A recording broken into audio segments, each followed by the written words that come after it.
سورہ توبہ آیت نمبر 106۔ اعوذ باللہ من الشیطان الرجیم، بسم اللہ الرحمن الرحیم۔ ہم پچھلی آیتوں میں وہی منافقوں کے بارے میں پڑھ رہے تھے۔ ہم سوچ بھی نہیں سکتے ہیں کہ محمد صلی اللہ علیہ وسلم کی زندگی میں ہی مدینے کے اندر بھی اور مکے میں اطراف میں منافق ہوں گے، یعنی ہماری سوچ بھی نہیں جاتی ہے، کیونکہ ہم اپنی اس فینٹیسی میں ہیں اور ہم سمجھتے ہیں کہ بس اس زمانے میں اسلام آنے کے بعد، محمد صلی اللہ علیہ وسلم سے ملاقات کرنے کے بعد پھر کوئی بھی شخص کافر نہیں رہا ہوگا، سب مسلمان ہوں گے، مسلمان ماحول ہوگا۔ لیکن سورہ توبہ پڑھ کر ہم حیران ہو جاتے ہیں کہ محمد صلی اللہ علیہ وسلم کے درمیان ایسے لوگ موجود تھے جو اللہ تعالی ہمیں خبر دے رہے ہیں۔ اللہ چاہتے تو آج ہمیں یہ خبر بھی نہ ملتی، وہ باتیں اسی دور میں ختم ہو چکی ہوتی ہیں، لیکن اللہ تعالیٰ کی یہ کتاب ہمیں اس دور کی بھی سیر کرا دیتی ہے، اور ہم اس ایرا میں جاتے ہوئے یہ سوچتے ہیں کہ آس پاس میں اتنے منافق ہوں گے۔ سمجھ سے بالاتر باتیں لگتی ہیں، لیکن جب وہ اللہ کی آیت بن جاتی ہے تو پھر دل اسے قبول کر لیتا ہے کہ اللہ تو وہ باتیں بتا رہے ہیں جو ہم نمازوں میں پڑھ رہے ہیں، جو ہم آیتیں سمجھتے ہیں، جو ہم اس کو قرآن کی حیثیت دیتے ہیں، تو پھر وہ بات تو کیسے ہم اس پر شک کر سکتے ہیں۔ تو منافقوں کے بارے میں بات ہو رہی تھی کہ کچھ نے اعتراف جرم کر لیا، اور آپ نے پڑھا تھا کہ وہ قسمیں کھاتے تھے اللہ کی کہ آپ خوش ہو جائیں، یعنی ایسے منافق تھے جو قسمیں کھا کر محمد صلی اللہ علیہ وسلم کو بھی خوش کرنا چاہ رہے تھے، لیکن اللہ نے کہا کہ وہ آپ کو تو خوش کر سکتے ہیں لیکن میں ان سے خوش نہیں ہوں گا۔ کلیئر اللہ تعالیٰ فرماتے ہیں آیت نمبر 96 میں کہ فَإِنَّ اللَّهَ لَا يَرْضَى، بس بے شک اللہ تو نہیں راضی ہوں گے۔ پھر آپ نے دیکھا کہ ہم نے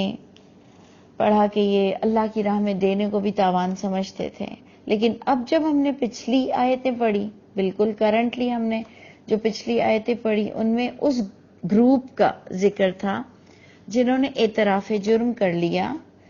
اور پھر اللہ نے اب ان سے کہا کہ ٹھیک ہے، اب اللہ اور رسول اور ایمان والے تمہارے آگے کے عمل دیکھیں گے کہ اب تم کتنے سچے ہو اور کتنا اسلام کا ساتھ دیتے ہو۔ یعنی اب ٹھیک ہے، تم نے اعتراف جرم کر لیا ہے، اللہ نے اپنے نبی سے کہا کہ ٹھیک ہے، اب جو یہ بیت المال میں صدقات دے رہے ہیں انہیں آپ قبول کر لیں، ان کو دعا دے دیں، لیکن اللہ، اس کا رسول، ایمان والے اب تمہارے عمل دیکھیں گے کہ اب آنے والے دنوں میں تم کیسے عمل کرتے ہو۔ لیکن اس وقت جب ہم پڑھ رہے ہیں آیت نمبر 106، اس میں اب کون سی کیٹیگری آ رہی ہے اس کو آپ دیکھیے کہ وَآخَرُونَ مُرْجَوْنَ لِأَمْرِ اللَّهِ، اور دوسرے کچھ ایسے لوگ بھی ہیں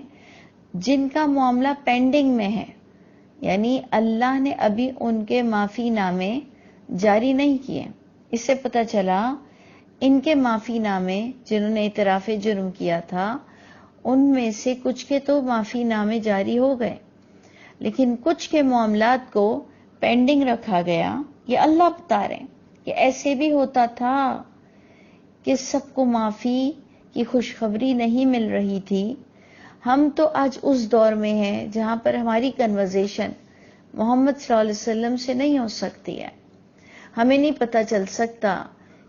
کہ ہم نے کدھر کدھر منافقت کی اور ہماری کہاں کہاں معافی ہو گئی۔ ہمارے لیے بیسٹ وے آؤٹ یہی ہے کہ ہم ہر پل اللہ کو اچھے ہی بن کر دکھا دیں، اور جو غلطیاں ہم سے ہو رہی ہیں ہمیں اپنا بہت خیال رکھنا چاہیے، کیونکہ اس زمانے میں بھی لوگوں نے خیال رکھا، جنہوں نے نہیں رکھا انہیں بھگتنا پڑی۔ تو اگر مرج کریں بات کو، کنکلیوڈ کریں بات کو، تو بات کا نچوڑ یہی نکلتا ہے کہ ہر شخص اپنی جگہ بہت کانشیس رہے، اس کے اندر کوئی منافقت نہ ہو، وہ بہت سنسیئر اور بہت ہی فیئر ہو اپنے معاملات میں، نہ کہ موقع پرست ہو کہ موقع ملا تو دین کا ساتھ دیا، موقع نہ ملا تو، یا موقع چاہنے کی ضرورت نہیں ہوئی۔ تو اس لیے ہم سب کو یہ آیتوں سے پتہ چلتا ہے کہ چاہے وہ صحابی صفت ہوں، چاہے کہ وہ رسول اللہ کے دور کے لوگ ہوں، لیکن ہر ایک کو اپنے عمل سے گواہی دینی ہے لوگوں پر کہ میں اسلام کا کس قدر حامی ہوں، اور میں اپنے دین کو اپنے اندر کتنا رچا بسا لیا ہوں، یا کتنا بھول جاتا ہوں، یا کتنی بار مجھے کوئی یاد دلاتا ہے یا میں خود اسے یاد رکھتا ہوں۔ تو اب باقاعدہ آیت بتا رہی ہے کہ کچھ کے معاملوں کو پینڈنگ رکھا گیا، انہیں معافی ابھی نہیں ملی۔ وَآخَرُونَ مُرْجَوْنَ لِأَمْرِ اللَّهِ، کچھ دوسرے ایسے بھی تھے جن سے منافقت ہوئی تھی، جنہوں نے اعتراف جرم بھی کر لیا تھا لیکن انہیں معافی نامہ نہیں ملا، ان کے معاملے کو ملتوی رکھا گیا تھا۔ اما يعذبهم، یا یہ کہ عذاب ملے گا ان کو، وَإِمَّا يَتُوبُ عَلَيْهِمْ، یا یہ کہ توبہ قبول ہوگی ان پر۔ یعنی محمد صلی اللہ علیہ وسلم کے پاس بھی یہ اتھارٹی نہیں تھی کہ ان کو عذاب کی وعید دے دیں یا انہیں کہہ دیں کہ اچھا اللہ تمہیں معاف کر دیں گے یا اللہ نے تمہیں معاف کر دیا۔ ابھی ان کا معاملہ دیکھا جائے گا، یا ان پر عذاب آنا ہے یا انہیں معافی مل جانی ہے۔ محمد صلی اللہ علیہ وسلم بھی اللہ کے حکم کا ویٹ کر رہے تھے، مطلب سمجھنے کی چیز ہے یہ۔ واللہ علیم، کیونکہ علم رکھنے والی وہ خدا کی واحد ذات ہے جس کے پاس ٹوٹل علم ہے، لیکن وہ رب حکیم ہے، حکمت سے کام لیتے ہیں کہ کس کو معاف کر دینا چاہیے، کس کو نہیں کرنا چاہیے، جبکہ تمام اختیارات اللہ کے پاس ہیں۔ اب جناب ایک اور کیٹیگری بیان ہو رہی ہے، یہ تو مجھے لگتا ہے کہ سب سے ورس، سب سے زیادہ گناہگار لگ رہی ہے۔ آپ دیکھیں، غور کریں، آپ بھی سمجھیں کہ کس طرح سے کس کی بات ہو رہی ہے۔ والذین اتخذوا مسجدا،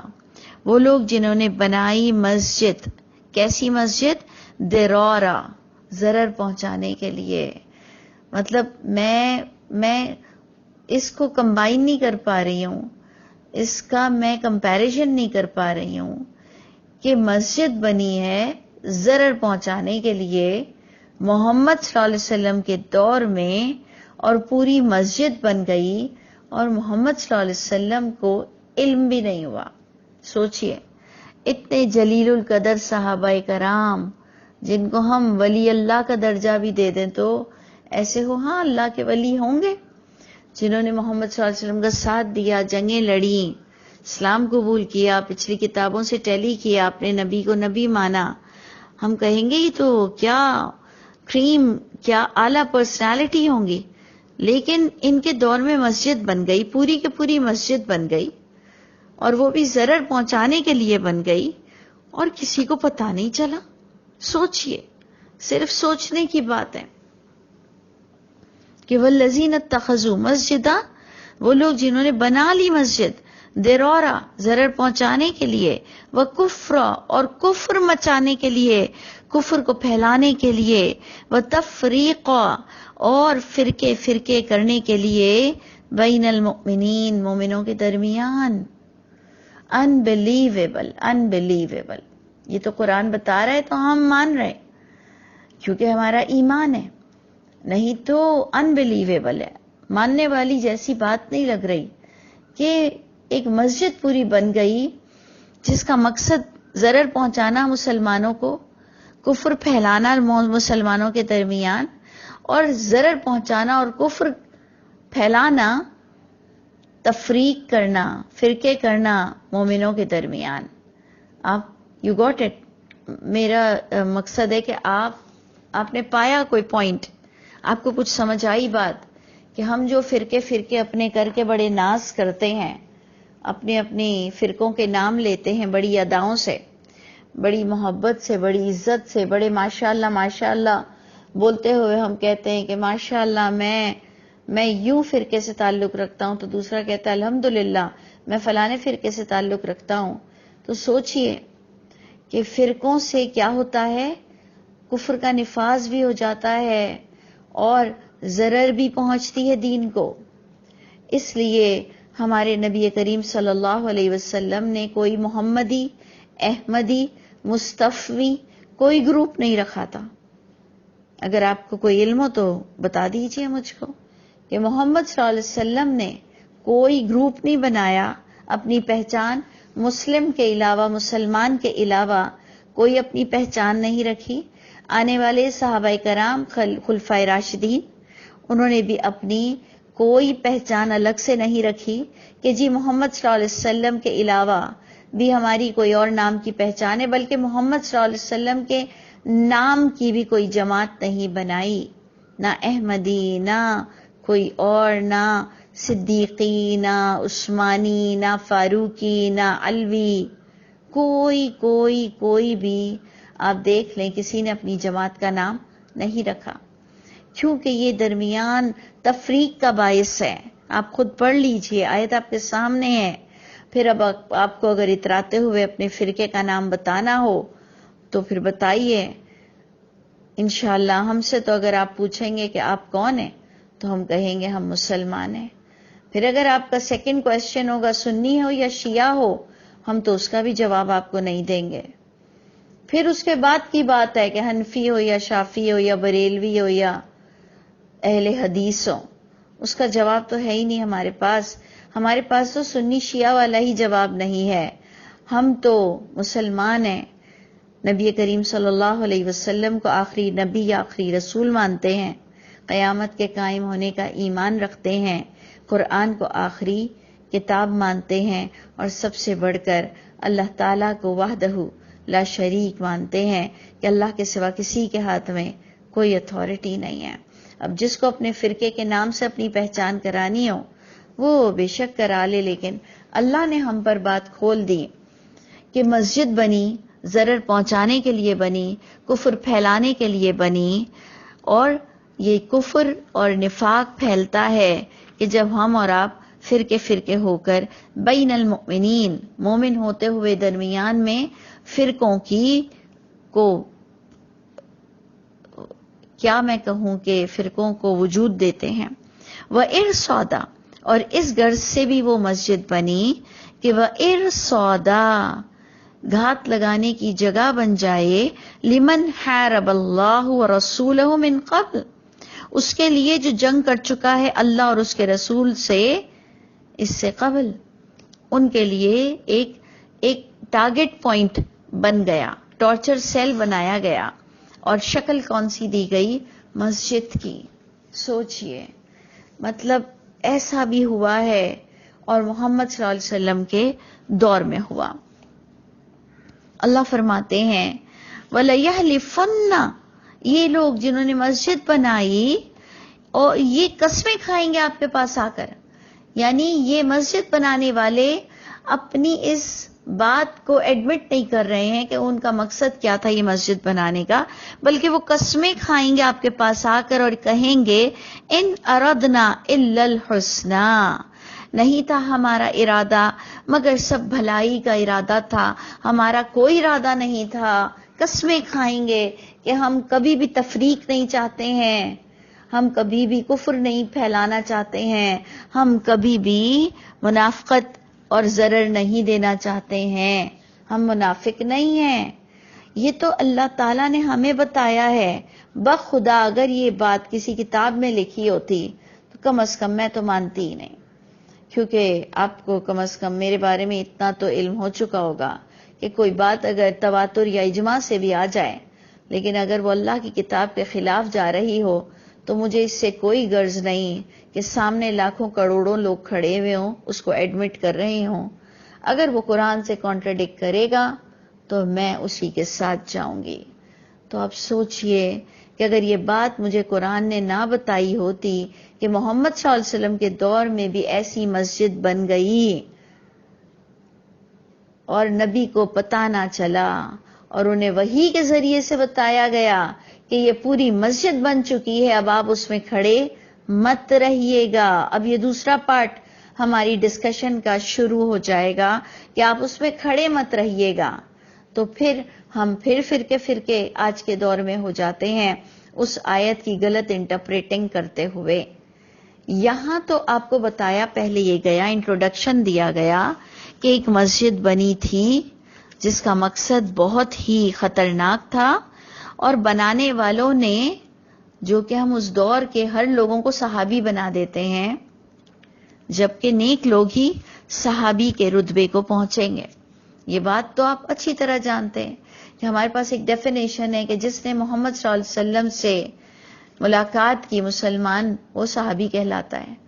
جبکہ ہم اس سینٹنس میں، اس سٹیٹمنٹ میں اور ایک ایڈیشن دے دیتے ہیں کہ جس نے مسلمان ہونے کے ناطے محمد صلی اللہ علیہ وسلم سے ملاقات کی لیکن وہ ایمان والا سچ مچ رہا، عمل والا رہا، وہ صحابی کے درجے کو پہنچتا ہے. یہ تو اللہ ان کو منافق کہہ رہے ہیں جنہوں نے محمد صلی اللہ علیہ وسلم کو یہ تاثر دیا، یہ امپیکٹ دیا کہ وہ مسلمان ہیں، اور انہوں نے مسجد تک بنا لی، لیکن مسجد کا مقصد بڑا خطرناک تھا، اور پھر قسمیں بھی کھا رہے ہیں کہ نہیں تھا ہمارا ارادہ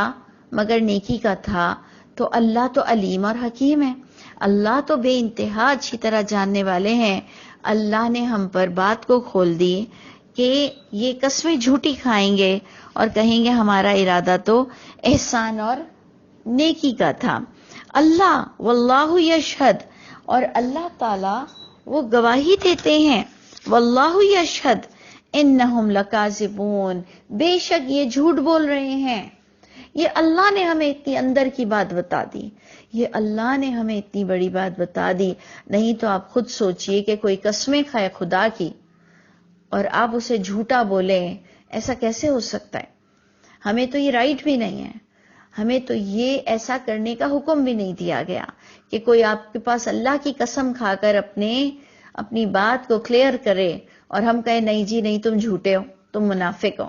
یہ تو اللہ نے ہمیں بتا دیا، یہ تو اللہ نے اپنے نبی کو اور اس زمانے میں وحی کے ذریعے سے بتا دیا، جو کتاب کی آیت بن گئی کہ یہ قسمیں کھائیں گے آپ کے پاس آ کر، لیکن اللہ گواہی دیتے ہیں کہ یہ جھوٹے لوگ ہیں.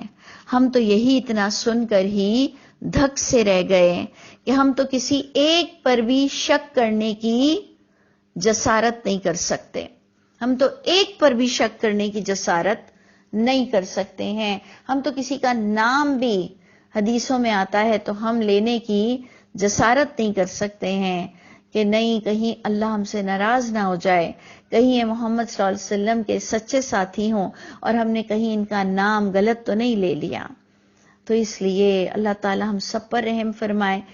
کہ آپ اور میں روایتوں کو پڑھ کے ان میں جو نام آتے ہیں تو کہیں ہم کسی اچھے صحابی کا نام غلط لوگوں میں نہ ڈال دیں اور غلط آدمی کا نام کسی صحابی کے نام سے منسوب نہ کر دیں. اس لیے بہتر ہے کہ نام والا سلسلہ تو ہمیں کرنا ہی نہیں چاہیے، بہت سیف سائیڈ ہو کے چلیں. میرے نزدیک تو یہی ہے طریقہ کہ میں بہت سیف سائیڈ ہو کے چلوں گی کہ میں کسی بھی اس زمانے کے لوگوں کے نام نہیں لوں گی، کیونکہ رب تعالیٰ نے بھی مجھے نام نہیں بتایا، کہیں ہم سے کوئی گڑبڑ نہ ہو جائے، کہیں کوئی جھوٹی حدیث اور غلط روایت ہم غلط نام سے جاری نہ کر دیں. لیکن ایسا ہوا تھا کہ مسجد بن گئی اور لوگوں نے، مسجد بنانے والوں نے قسمیں بھی کھائیں کہ ہمارا ارادہ بھلائی کا تھا، اور اللہ نے وحی کے ذریعے سے گواہی بھیج دی کہ یہ بے شک جھوٹ بول رہے ہیں. اب جناب جو دوسرا پوائنٹ آیا اس کو آپ دیکھیے کیا آ رہا ہے، لا تقم فیہ، اے محمد صلی اللہ علیہ وسلم لا تقم، مت آپ قیام کیجئے گا، لا تقم، آپ قیام مت کیجئے گا، آپ کھڑے مت رہیے گا، فیہ، اس مسجد میں، ابدا، کبھی بھی اس مسجد میں قیام مت کیجئے گا. لمسجد، البتہ مسجد، اسس علی التقوی، جس کی بنیاد رکھی گئی ہو، جس کی اساس تقوی پر ہو، من اول یوم، پہلے دن سے، احق، وہ زیادہ حقدار ہے، ان تقوم فیہ، یہ کہ آپ قیام کریں اس مسجد میں، آپ کھڑے ہو کے نماز پڑھیں اس مسجد میں. ہمارے یہاں الٹا معاملہ ہو گیا ہے، ہم لڑتے رہتے ہیں اماموں کے حوالے سے کہ جی فلانا امام کو میں نہیں مانتا اس لیے میں اس کے پیچھے نماز نہیں پڑھتا. ارے بابا، رسول اللہ صلی اللہ علیہ وسلم نے آپ کو کسی امام کے دل میں جھانکنے کا نہیں کہا. اللہ تو آپ کو بائی دا وے یہ بات بتا رہے ہیں کہ وہ جو قبضے کی مسجدیں ہم نے بنائی ہوئی ہیں، جو ہم نے ہر علاقے میں، اکثر علاقوں میں قبضے کی مسجدیں ہیں، یا بدنیتی پر خود کی اندر کوئی نیت کے لیے مسجد کے نام سے جاری کر دیا گیا ہے، اور اب وہ آپ کی اور میری جائیداد بن چکی ہو. اللہ تو کہہ رہے ہیں کہ وہ مسجد جس کی بنیاد ہی رانگ ہو، جس کی بنیاد ہی وہ پھڈے کی زمین ہو، وہ قبضے کی زمین ہو، وہ کسی غریب کی زمین ہو، وہ کسی کی زمین ہتھیانی ہو، یا اس مسجد کا مقصد مسلمانوں میں فرقے کروانا ہو، اس مسجد کا مقصد ہے کہ ادھر سے جو باتیں نکلیں گی وہ اس کا کفر پھیلے گا، وہاں پر قیام نہیں کرنا. اس لیے سمپلی اگر آپ کے راستے میں، آپ کی راہ گزر میں اگر کوئی مسجد آ رہی ہے، وہاں سے اذان کی آواز آ رہی ہے، تو آپ کو اس میں جماعت سے نماز پڑھنے میں پھر آپ کیوں اتنی ہلچل مچا رہے ہیں؟ کم از کم مجھے یہ بات سمجھ نہیں آ رہی کہ آپ امام کو دیکھ کر نماز کیوں نہیں پڑھ رہے ہیں. آپ کو تو ایک حکم دیا جا رہا ہے کہ جو مسجد کی بنیاد غلط رکھی گئی ہو وہاں کا قیام مت کیا کریں. یعنی اے لوگوں، تمہاری مسجد یہ قابل نہیں ہے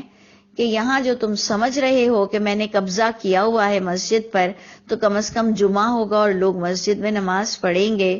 تو تمہیں کوئی ثواب نہیں ملنے والا. اے مسجدیں بنانے والوں، خاص وہ لوگوں جنہوں نے کسی کا حق مار کے مسجد بنایا ہے یا گورنمنٹ کی زمین پہ قبضہ کیا ہے، بات تو ان سے ہو رہی ہے. ہم ایک دوسرے جھگڑے میں پڑ چکے ہیں. تو کم از کم ٹھیک ہے، آپ ان کے خطبوں میں جن سے آپ کا دل نہیں لگتا، جو آپ کے کانسیپٹ کے نہیں ہیں، جو لگتا ہے کہ شرک پھیلاتے ہیں، ان کے آپ خطبے نہ اٹینڈ کریں، ان کی آپ لیکچرز مت اٹینڈ کریں. لیکن جو ایک سمپل سی نماز پڑھی جا رہی ہے، سمپل سی جو آپ کی راہ گزر میں آتی ہے، تو کم از کم یہاں بے شک لکھا ہوا ہے کہ آپ قیام مت کیجئے گا اس مسجد میں جس کی بنیاد پہلے دن سے حرام پر رکھی گئی ہو، یعنی برائی پر رکھی گئی ہو. اب اگر آپ کسی معاملے میں کنفرم ہو، جس مسجد کے بارے میں آپ کے پاس کمپلیٹ کنفرمیشن ہو، تو وہ تو پھر اب آپ کا معاملہ ہے سمجھنے کا. لیکن جن مسجدوں کے بارے میں آپ کو کنفرمیشن نہیں ہے،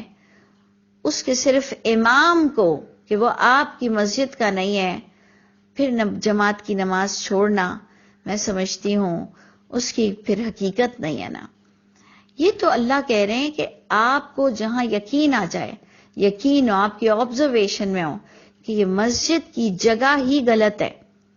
وہ وہاں پر قیام نہیں ہوگا. اب دونوں باتوں کو آپ نے تھوڑا الگ الگ رکھنا ہے،